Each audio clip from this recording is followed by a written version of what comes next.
Malik Ahmad Bushehr साहब ने हमें ज्वाइन किया, opposition leader Punjab assembly. Malik साहब अस्सलाम वालेकुम। मलिक साहब, बात यह है कि आरिफ अलवी साहब का एक इंटरव्यू आया CNN पे और उसमें उन्होंने फरमाया है कि उनसे पूछा गया सवाल का मुफाहमत डील या इस तरह की, तो उन्होंने कहा कि हम तो इसको बहुत अच्छा समझते हैं अगर कोई बातचीत हो और इस मामले में अगले नए इलेक्शंस के लिए और मुल्क में जमहूरियत के लिए।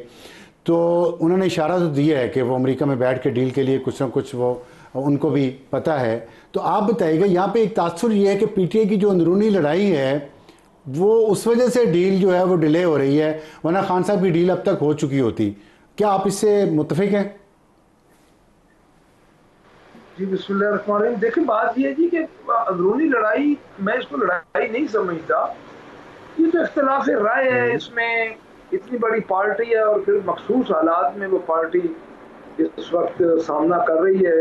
और आपको भी पता है जिस तरह इस पार्टी को फस्तायत का सामना है और जिस तरह ह्यूमन राइट्स की वायलेशन हो रही है, और ह्यूमन राइट्स जो इस पार्टी के साथ हैं उन्हीं की वायलेशन हो रही है। और उसके बाद मैं नहीं समझता कि इख्तिलाफ राय किसी जमात में होना, ये हम सब एक कुंबे की तरह हैं जी। हमारा इख्तिलाफ राय आपस में तो हो सकता है, लेकिन इमरान खान के कॉज के और उसकी लीडरशिप के नीचे तो सारे हम एक ही हैं जी, कोई दूसरी राय ही नहीं है इसमें।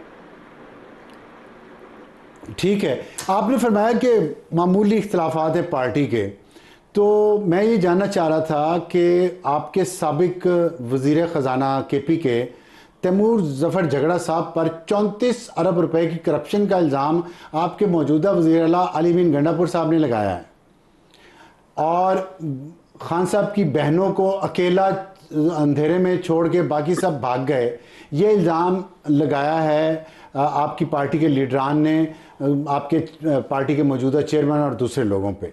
आप समझते हैं कि ये मामूली इख्तिलाफात हैं ये दोनों बातें?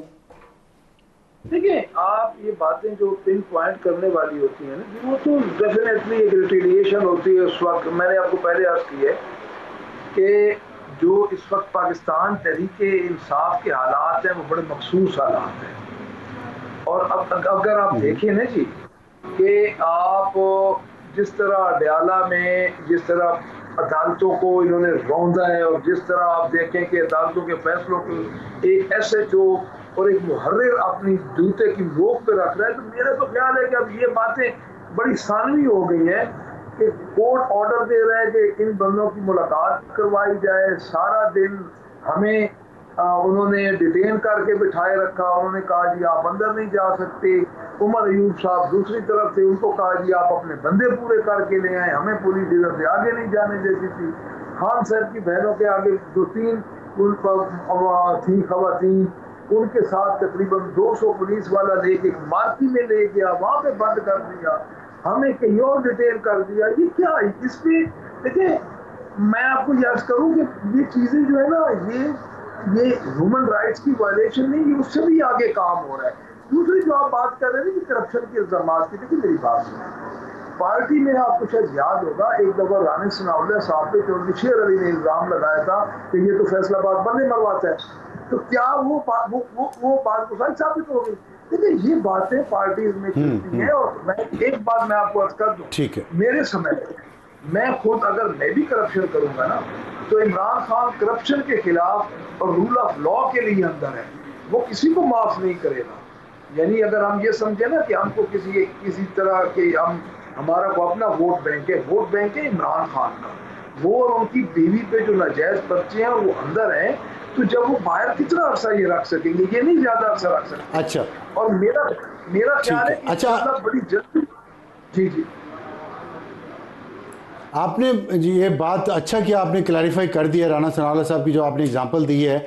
तो बेसिकली ये क्लैरिफाई आज हो गया ना कि पाकिस्तान पीपल्स पार्टी हो, पाकिस्तान मुस्लिम लीग नून हो या PTI हो, तो इनमें फ़र्क कोई नहीं है, खाली नारे हैं दूसरों को गुमराह करने के लिए, चोर डाकू के, वरना इल्ज़ामात एक दूसरे पे सारे लगाते ही रहते हैं, और वो सही भी हो सकते हैं, वो गलत भी हो सकते हैं। लेकिन आपने जो फरमाया कि खान साहब और बुशरा बीबी जो अंदर है जेल के, जो ये तासुर है कि कुछ बाहर बैठे लोग जो पैसा बना रहे हैं डिजिटल मीडिया के ज़रिए, सोशल मीडिया के ज़रिए, वो चाहते हैं कि ये अंदर रहें और पार्टी के अंदर जो यहाँ पे अंदरूनी लड़ाई हो रही है लीडरशिप पे, जिस पे बैरिस्टर सलमान अकरम राजा पर भी बहुत सारे इल्ज़ाम लगाए जा रहे हैं कि वो और हमाद अजहर आलिया हमजा को काम नहीं करने दे रहे, अभी तक नोटिफिकेशन नहीं जारी हुआ उनका।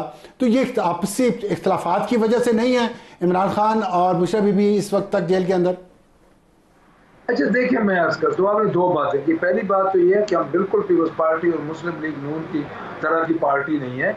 अगर हम उस तरह की पार्टी होते तो डील करके हमारा लीडर कब का इस वक्त वज़ीर आज़म होता, और इन्होंने तो डील्स की हुई हैं। और ये कतल ये नहीं है कि हम, मैंने मिसाल आपको ये दी है कि क्या वो फिर आपस में उन्होंने पार्टी छोड़ दी या पार्टी को कोई इल्ज़ाम लगा। पाकिस्तान तहरीक इंसाफ इस वक्त एक ऐसी पार्टी उभर के सामने आई है जिसमें अकाउंटेबिलिटी है, जिसमें कोई बंदा गलत काम नहीं कर सकता। दूसरी बात आप कर रहे हैं, मैं आपकी इस बात से बिल्कुल सर इतफाक नहीं करूँगा कि हम पाकिस्तान पीपल्स पार्टी और मुस्लिम लीग नून की तरह की ही पार्टी है। उसकी वजह ये, उनकी पार्टी तो खानदान से नहीं निकलती। मैं जो लीडर ऑफ द अपोजिशन हूँ, मैं काम से वर्कर हूँ। उमर अयूब साहब खान साहब के क्या लगते हैं लीडर ऑफ द अपोजिशन, वो कौमी असेंबली है। खान का कोई रिश्तेदार आप मुझे बता दें किसी असेंबली में भी मौजूद है। जब वो किसी बंदे को सिर्फ नाम इमरान खान का साथ था तो वो उस नाम पे भी वो बंदा MNA या MP ये पता नहीं क्या से क्या बन सकता था।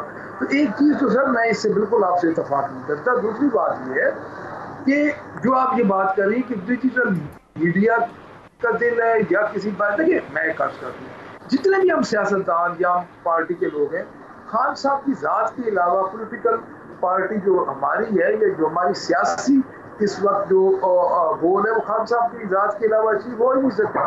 अब जो डिजिटल पार्टी डिजिटल मीडिया की आप बात कर रहे हैं तो मेरे दिल में है नहीं, क्योंकि मैं ज़्यादा रास्ते में नहीं हूँ उनसे, तो मैं अब किसी की सोच की कोई नक्काशी नहीं कर सकता।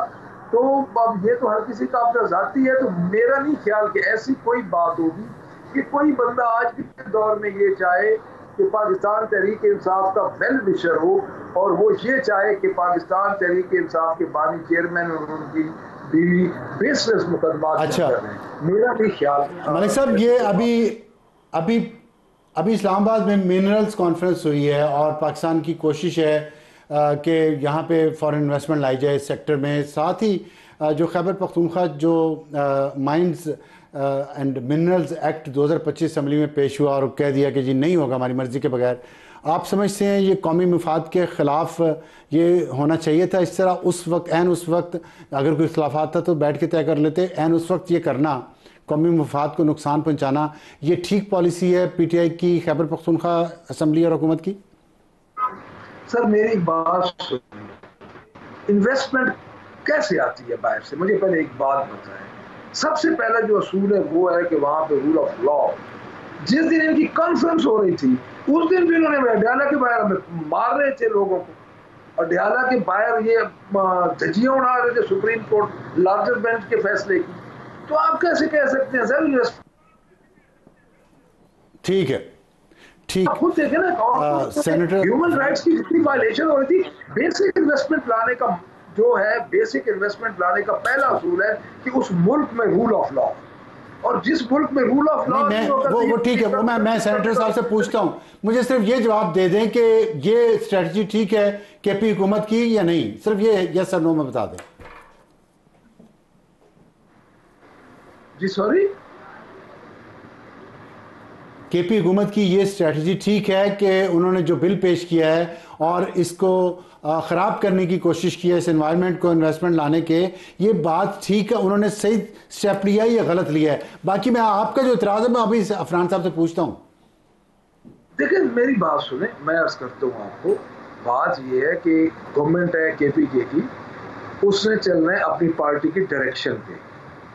अब वो बिल जो है वो कंफ्यूजन का शिकार है, और मैं ये समझता हूँ कि जब पार्टी की डायरेक्शन मुकम्मल नहीं होगी, क्लैरिफिकेशन नहीं होगी, जो कि आज काफ़ी हद तक हो चुकी है, तो मैं ये समझता हूँ कि ये इस बिल में क्योंकि देखिए मिनरल जो पहले दूसरे सूबे कर चुके हैं, इसमें कंफ्यूजन ये है कि मैंने पहले आपको एक बात की है कि पाकिस्तान तहरीक इंसाफ एक मखसूस हालात से गुजर रही है, तो पार्टी की जो डायरेक्शन होगी पार्टी उसी पे काम करेगी, चीफ मिनिस्टर उसी पे काम करेगा, और हमारा जो है वो जो MPs हैं उसी पे ही काम करेंगे, ये बेहतर आपको वो बता सकते हैं।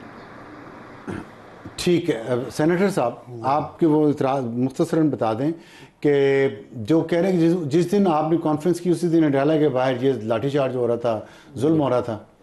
देखिए बात ये है कि ये लोग खुद कहते थे कि जी कन्विक्टेड हैं, उसको जो है वो जेल में होना चाहिए और कहाँ होगा, ये इनकी अपनी बातें थी। तो अब वो उनके ऊपर एक कन्विक्शन है, वो जब तक क्लियर नहीं होगी तो अडयाला ही होंगे ना। और अगर ज़ाहिर इनके कारकुन बाहर आके पुलिस के ऊपर पथराव करेंगे तो पुलिस आगे से क्या करेगी। और ये एक वाक़या नहीं है, क्या SCO के सड़ में भी कोई मसला हो रहा था? क्या बेलारूस का प्रेसिडेंट आया तब भी कोई मसला हो रहा था? मिनरल्स एंड माइंस की कॉन्फ्रेंस है तब भी मसला हो रहा है। इसका मतलब ये है कि ये बाकायदा एक स्ट्रैटेजी के तहत मुल्क को डिस्टेबलाइज करना चाहते हैं, और कोई अच्छा काम होने लगे तो उसको सैबोटाज करते हैं, और कोई बुरा काम हो रहा हो तो उसको ये एग्जैजरेट करके बताते हैं। लेकिन आपकी जिम्मेदारी तो ज़्यादा है ना, हुकूमत है आप। नहीं, हमने तो देखे इस चीज़ को ख़त्म करें, बेहतरी की तरफ लेके जाएं ताकि ताली दो हाथों से बचती है। हम कह के थक गए हैं कि चार्टर डेमोक्रेसी पे या चार्टर इकॉनमी पे हमसे बात करनी है तो हम तैयार हैं, लेकिन दूसरी तरफ से जवाब जो है वो मेरी मुलाकात नहीं हुई, मुझे ये नहीं मिली जेल में फैसिलिटी, मुझे बाहर निकालो, मुझे वज़ीर आज़म बनाओ, इसके अलावा अगर कोई एजेंडे में बात ही नहीं होती उनके। ठीक, बहुत शुक्रिया सेनेटर अफनानुल्लाह साहब, मलिक अहमद बुचड़।